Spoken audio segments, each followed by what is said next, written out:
सिमरन का अंग चल रहा है महाराज। सिमरन के अंग के माध्यम से फरमारे, चंदन बनी जड़ जान परस चंदन बन हुआ, अमृत पियो अजान करे संजीवन मुआ। लोहा पारस परस ताजड़ कंचन हुई जावे, काम धेनु कल्प वृक्ष मांग मन इच्छा फल पावे। राम नाम चिंता मणि मन चिंत्या कारज सरे, सुखी राम पराक्रम वस्तु का, भजा नाम भव जल तिरे। महाराज राम जी के नाम का, सुमिरन का, परमात्मा की याद का, परमात्मा की स्मृति का मैं तो बता रहे हैं, लाभ बता रहे हैं कि देखो परमात्मा को याद करने का कितना लाभ है, सत्य के संग का कितना लाभ है, सत्य संग का कितना लाभ है, भक्ति करने वाले जनों का संग मिलने का कितना लाभ है।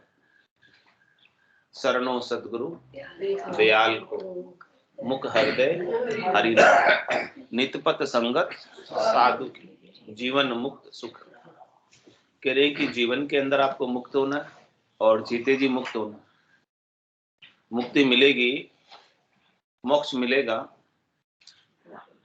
तो जीते जी मिलेगा कि मरने के बाद? मोक्ष के लिए मरना आवश्यक है?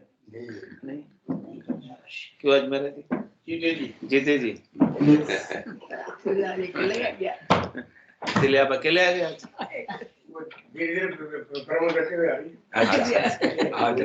भ्रमण करते महाराज कह रहे हैं कि शरणा लेना है तो किसका लेना है? सदगुरु के ज्ञान का। सदगुरु दयालु है, कृपालु है, और सदगुरु का शरणा लेंगे तो सदगुरु क्या बताएंगे आपको? पूरा गुरु मिलिया सांची सूझ पाई, रटो राम नामा आछी गिरिया है। कह रहे अभी समय आपका बहुत अच्छा चल रहा है, भाग्योदय का समय है। आप ही ज्योतिषी बनोगे। सदगुरु बड़े ज्योतिषी है, सब ज्योतिषियों के ऊपर ज्योतिषी है सदगुरु। आपने बना लिया। कह रहे हैं कि अभी आपका समय जो है बहुत अच्छा है। अभी के मुकाबले में कोई ऐसा समय नहीं आया कि आपको ऐसा अद्भुत विलक्षण संतों का ज्ञान सुनने को मिला। पहले मिला था क्या कि मुंदड़ा साहब? मिला था पहले? अभी समय अच्छा आया तब मिला ना। समय अच्छा नहीं होता तो नहीं मिलता है। समय अच्छा आता है तभी मिलता है संतों का संग। अच्छे के लिए रखा है नाम लिया एक्सपेरिमेंट हो। मनक जमारो मिल भी जाए तो पच्चू यो संजोग न बैठा ना। तो अभी जो संजोग बैठा हुआ बहुत अच्छा बैठा हुआ है। अभी अपने कल्याण का बहुत अच्छा संजोग है तो अपन अपना कल्याण चाहे तो अभी कर सकते हैं। जीवन आवा को ले जीवन आया है अच्छा गति तो क्यों दे ना आया। तो ऐसा संजोग अभी अच्छा बैठा हुआ है, समय बड़ा अनुकूल है, भाग्योदय का समय है, आपका भाग्य बहुत अच्छा है, तभी आप यहाँ चलकर आ पा रहे हैं, सत्संग श्रवण कर पा रहे हैं। संतों का अमृत के समान जो ज्ञान है, अमृत की जो बारिश कर रहे संत अपने मुखारबिंद से वाणी अणबे की कही है, उसका लाभ अपन उठा पा रहे। इस अमृत को अपन कानों के द्वारा सुन पा रहे। तो शरणों सदगुरु दयाल को, मुख हृदय हरि नाम। तो संत सदगुरु केवली भगवंत क्या बताते हैं? आपके मुख में हरि का नाम हमेशा रहना चाहिए। मुख हृदय, और हृदय में भी सच्ची प्रीत लगी रहे परमात्मा के प्रति। और कह रहे हैं नित्यपद संगत साधु की। संगति करनी है तो किसकी करनी है? साधना करने वाले, भक्ति करने वाले जनों की संगत करो। चोरों की, जारों की, आन की, अन्य की संगत मत करो। विषयी जनों की संगत मत करो। जैसी संगत बैठोगे वैसा बन जाओगे। कंदली सीख भुजंग मुख स्वाति एक गुण तीन, जैसी संगति बैठिए तैसो ही फल दी। कह रहे महाराज जैसी संगत में आप बैठोगे वैसा हो जाता है। स्वाति नक्षत्र की बूंद तो एक ही है, वो केले के पत्ते पर गिर जाती है, कपूर बन जाती है।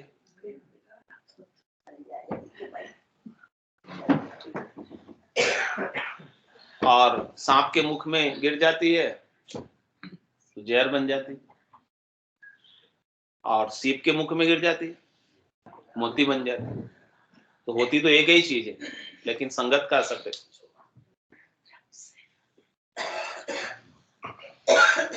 वो कह रहे बिनु सत्संग विवेक न होई, राम कृपा बिनु सुलभ।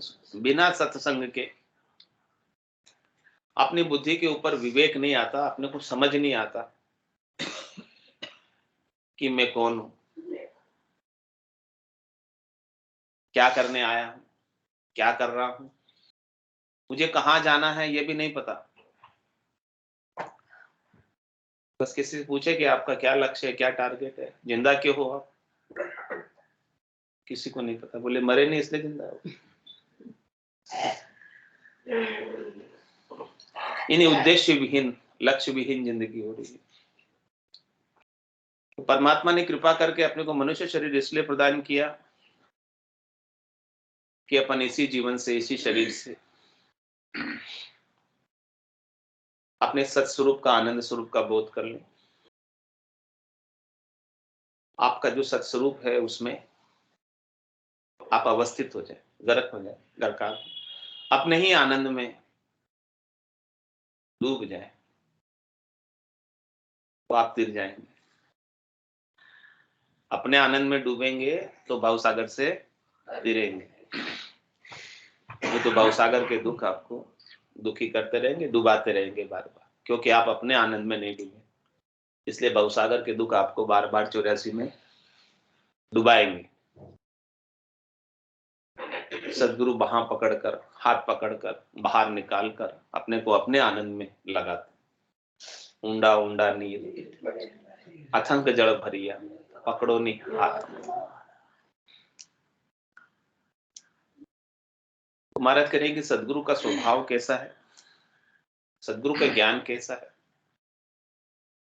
परमात्मा का, राम जी का नाम कैसा है, निज नाम कैसा है। चंदन बनी जड़ जान, परस चंदन बनो।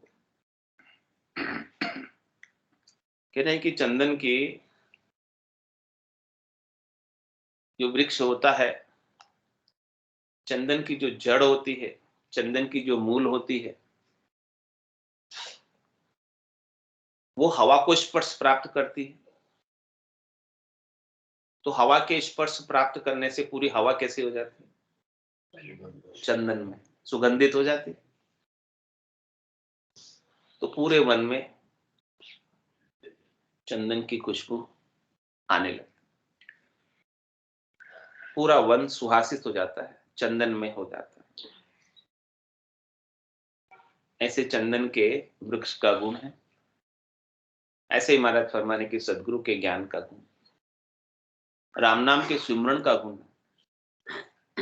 कि जिसको ऐसा सदगुरु का ज्ञान प्राप्त हो गया, उसके आसपास का वातावरण सुरम्य हो जाएगा, शांति प्रिय हो जाएगा, शांतिमय हो जाएगा, धैर्यता वाला हो जाएगा, शीतलता वाला हो जाएगा, संतोष वाला हो जाएगा। और जितने भी काम, क्रोध, लोभ, मोह, अहंकार आदि जो विकार लगे हुए हैं, उन सब की बदबू मिटकर चंदन की खुशबू, ज्ञान की खुशबू, राम नाम के पराक्रम की खुशबू अपने आसपास फैली रहेगी। तो जो कोई भी आपके फिर संपर्क में आएगा, साधना करने वाले, भक्ति करने वाले जन के, उन्हें भी आनंद की अनुभूति हो, उन्हें भी सुख मिलेगा। ऐसा पराक्रम महाराज कह रहे हैं कि सुमिरन में है।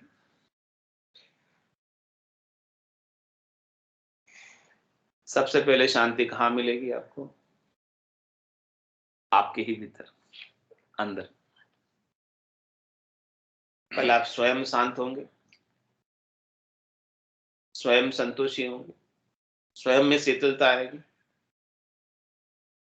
तो फिर आपकी वाणी में भी, शीतलता आ जाएगी। तो ऐसी वाणी बोलिए, मन का आपा खोई, और उनको शीतल करे, आपो शीतल हो। तो पहले तो आप शीतल होंगे, तब दूसरों को शीतल कर पाएंगे। आप ही अंदर से गर्म है, आप ही उन्हें ताते हैं, तो दूसरे भी आपकी गर्मी से, क्रोध से जले। तो महाराज कह रहे हैं कि शीतलता पहले कहाँ आनी चाहिए? अपने ही भीतर। और वो किसके माध्यम से आएगी? सुमिरन के, परमात्मा की याद से, स्वरूप के बोध से, आनंद की प्राप्ति से। स्वरूप के बोध से जो आनंद प्राप्त होता है, तो उसमें संसार के राग द्वेष, तेरी मेरी, पूर्वाग्रह, धारणा सब मिट जाती, नहीं रह पाती।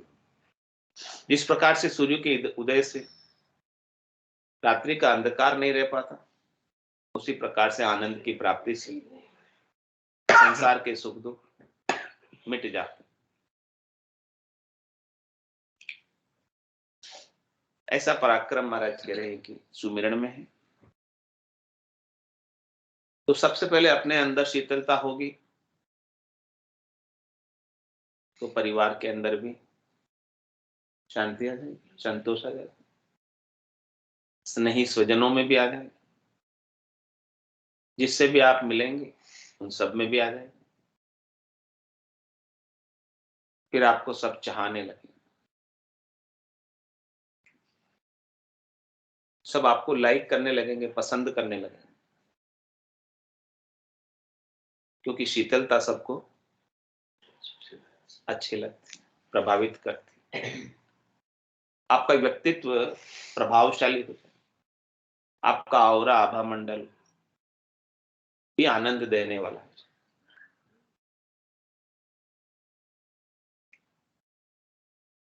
और महाराज आगे दृष्टांत देकर समझा रहे हैं, अमृत पियो अजान, करे संजीवन मुवा। कहने की संजीवनी जड़ी होती है, जो हनुमान जी लेके आए हिमालय से, और वो अनजाने के अंदर भी किसी मृत्यु शरीर के अंदर जाकर पड़ जाती है। कुदरतन हवा चलती है, तो मृत्यु व्यक्ति भी जीवित हो जाता, ऐसा प्राकृत। तो महाराज कह रहे कि अनजान में भी कोई ऐसा ज्ञान सुन ले, धारण कर ले, राम नाम के सुमरण में लग जाए, राम नाम का सुमरण कर ले, तो उसका गुण, उसका बिरथ उनके भीतर बरतता नजर आए, अनुभव में आए।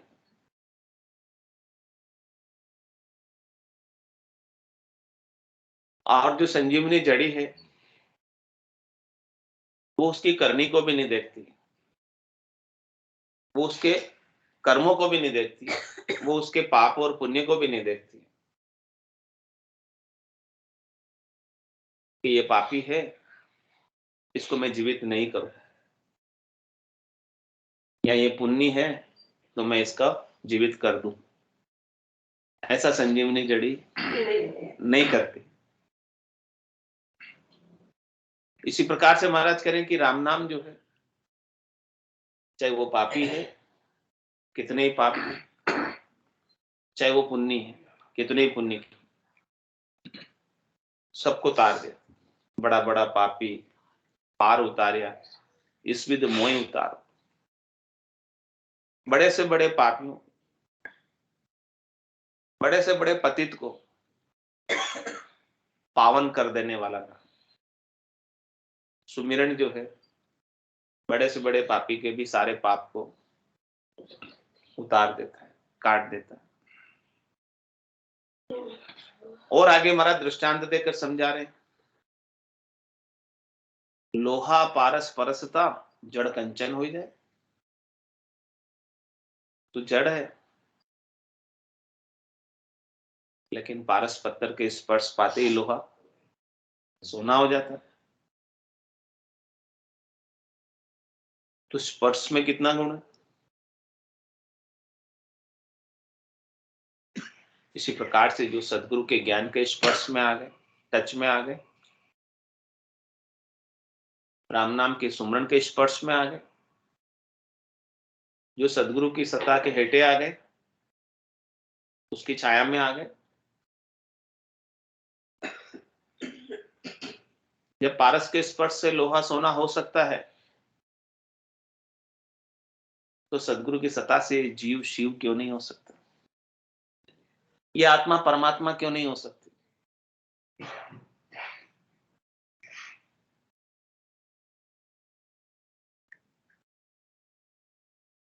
और जब लोहा सोना हो जाता है, फिर उसके काट नहीं लगते, जंग नहीं लगता उसके, और उसकी वैल्यू, मूल्य कितना अधिक हो जाता है। इसी प्रकार से महाराज कह रहे हैं कि आप भी राम नाम के सुमरण में आ जाओगे, भक्ति में आ जाओगे, साधना में आ जाओगे, तो आपकी भी वैल्यू बढ़ जाएगी।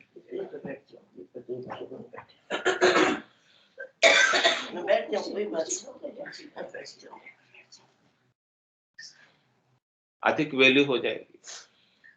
कैसे होगी अधिक वैल्यू? कुल पदवी चुच्चम है भाई, पणिया भरी विकारा माही, जन पदवी त्रिलोक सरावे, अगम देश हंसा चल जाए। कह रहे कुल के अंदर आप मेहनत करके, प्रयास करके, जूझ कर बहुत कोई भी पद हासिल कर लोगे, यानी त्रिलोकी में बिना प्रयास के कुछ नहीं मिलता, बिना मेहनत के कुछ नहीं मिलता। लेकिन वो मिलने के बाद कितने टाइम तक टिका रहता है? जो कुछ भी मिलता है त्रिलोकी में, वो सब नाशवान होता है, क्षणिक होता है, थोड़ी देर का होता है, मिट जाता है वापस। मिलता है मेहनत करने से, इतनी मेहनत परिश्रम करने के बाद भी वो वापस चला जाता, रहता नहीं। इसीलिए बोला कि कुल की जो भी पदवी है वो सब छुच्छम है, यानी छोटी है,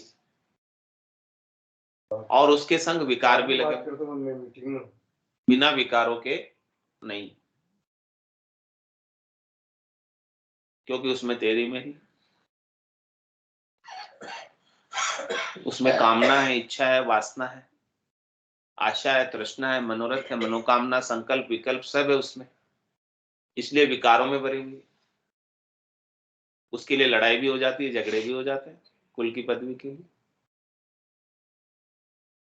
इतने सारे विकार है उसमें। लेकिन महाराज कह रहे हैं कि भक्ति करने वाले जन की पदवी कैसी? जन पदवी त्रिलोक सरावे, उसकी सराहना कहां कहां तक नहीं होती है। मृत्युलोक में भी होती है, पाताल लोक में भी होती है, और स्वर्ग लोक में भी होती है। देवता भी जानते हैं, जमराज तक मानते हैं।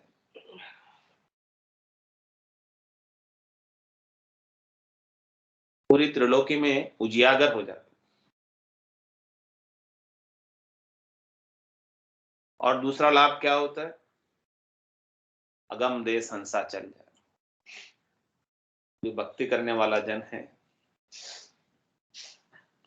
वो अगम देश की प्राप्ति करता है, चौथे लोक की प्राप्ति करता है, संतों के देश की प्राप्ति करता है, राम जनों के देश की प्राप्ति करता है। चल हंसा उन देश समंजा मोती है, ऐसा देश है अजब निराला, बिनु शशि भान हो तू जियाला, नहीं काल की चोट जिला मिल ज्योति, चल हंसा उन देश समंजा मोती। ऐसा लाभ अद्भुत विलक्षण प्राप्त होता है। तो लोहा पारस परस्ता जड़ कंचन हो जाए। और आगे महाराज दृष्टांत देकर समझा रहे, काम धेनु कल्प वृक्ष मांग मनिच्छा फल पावे। काम धेनु है, उसके सामने जो भी कामना करो आपकी पूर्ति हो जाती है। कल्प वृक्ष है, उसके हेठे आप जो भी मांगो मिल जाता है। ऐसा महाराज कह रहे हैं कि राम नाम कल्प वृक्ष के समान, कामधेनु के समान, पारस के समान है, संजीवन जड़ी के समान, चंदन के समान।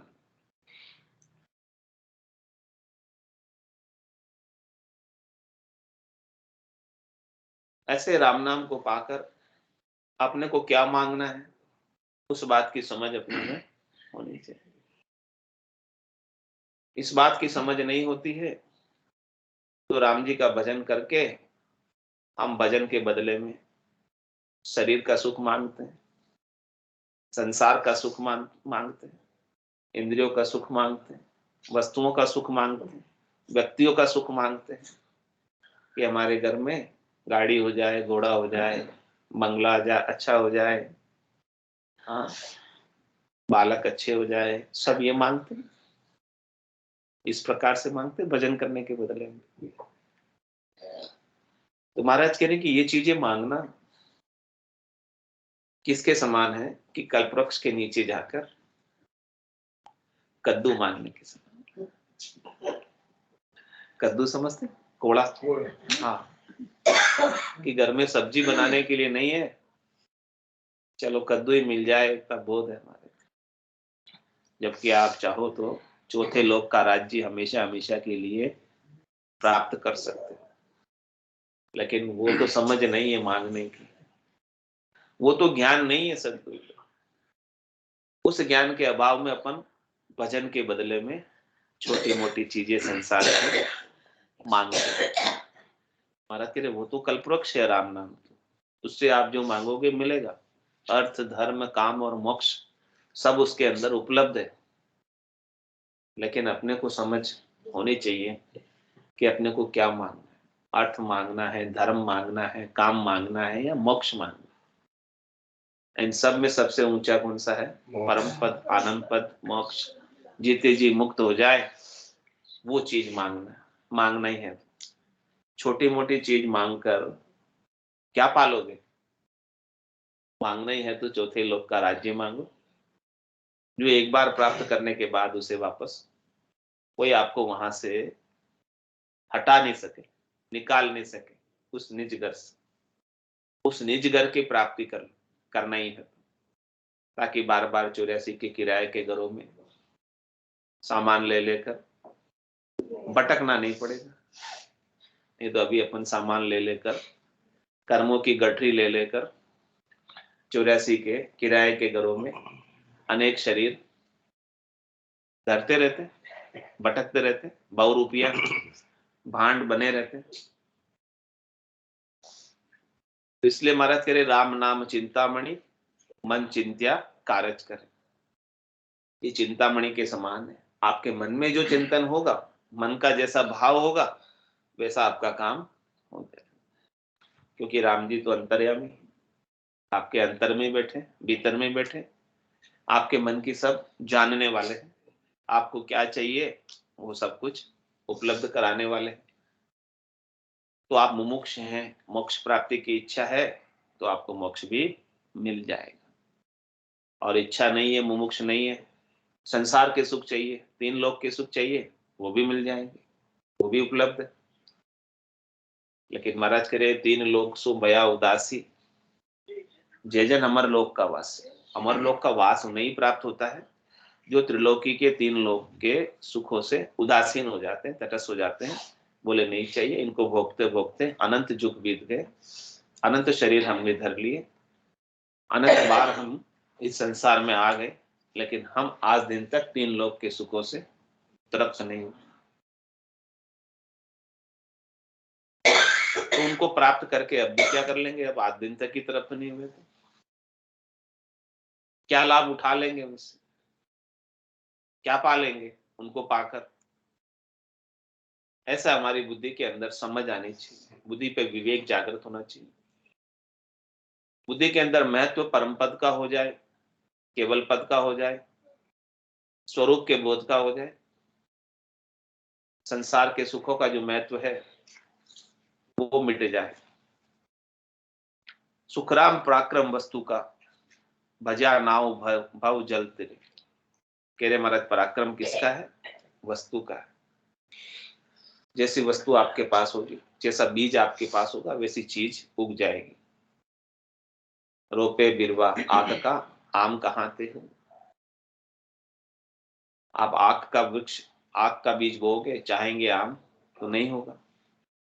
इसलिए केवल का बीज, सत्स्वरूप का बीज, आनंद पद का बीज, आनंद पद वाली वस्तु, सदगुरु का ज्ञान प्राप्त हो जाए और फिर आप उसका सुमिरन करें, भजन करें, याद करें। तो महाराज कह रहे हैं कि भजा नाव भवजल तिरे, तो भजने से भवजल की तिर सकते, भवजल पार हो सकते। ऐसा भजन का, सुमिरन का पराक्रम है। बिड़द भरोसो थारो राम राय, बिड़द भरोसो थारो, ऊंडा ऊंडा नीर अथंग जल भरिया, पकड़ो निहात है मारो। ऊंडा ऊंडा नीर अथंग जल भरिया, पकड़ो निहात है मारो। बिड़द भरोसो थारो राम राय, बिड़द भरोसो थारो। सिमरण ध्यान बड़े नहीं मासो, मेरे पापारो पारो। सिमरण ध्यान बड़े नहीं मासो, मेरे पापारो पारो। बड़ा बड़ा पापी पार उतारा, इस विध मोय उतारो। बड़ा बड़ा पापी पार उतारा, इस विध मोय उतारो। बिड़द भरोसो थारो राम राय, बिड़द भरोसो थारो।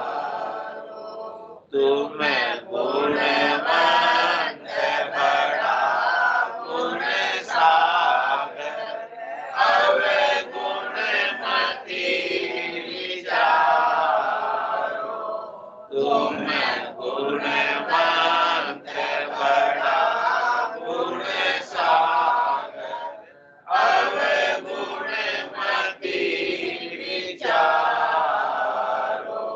मैं मतिहीन कछु नहीं समझो, बिन करणी मोय तारो।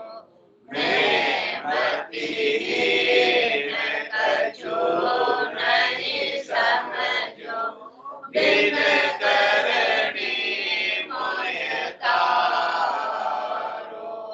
बिड़द भरोसो थारो राम राय, बिड़द भरोसो थारो। सुवा पड़ावत किण कातारी, अजामेल निस्तारो। सुवा पड़ावत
राम राम सा सबने राम राम राम राम सब संताने सत्संगिया ने राम राम।